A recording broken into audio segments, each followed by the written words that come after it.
Okay, so when amplifiers are cascaded, output of one amplifier has to be controlled to the input of second amplifier, right? So only when the entire output of first amplifier is going properly into the input of second amplifier, then there will be good cascading. Otherwise, the cascading will also fail. So that is why when your amplifiers are cascaded, how effectively you are coupling the energy from one amplifier to another amplifier, that one is very, very important.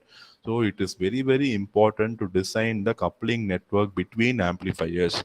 So this coupling network will ensure 100% energy transfer from one amplifier to another amplifier without loss of power. So whenever you're going for cascading of amplifiers, how important to design the parameters of amplifier is there. That much importance you have to give to the coupling schemes also, because only when these coupling networks are designed properly, they will ensure maximum power transfer between the amplifiers.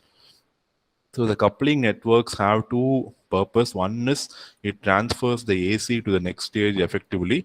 It isolates the AC. It isolates each stage of amplifiers.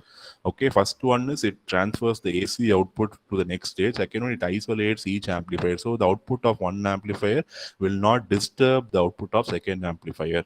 So all the amplifiers are isolated and it transfers the AC output effectively. So based on these requirements, three commonly used coupling schemes are possible. One is RC coupling. RC coupling is using resistance and capacitance.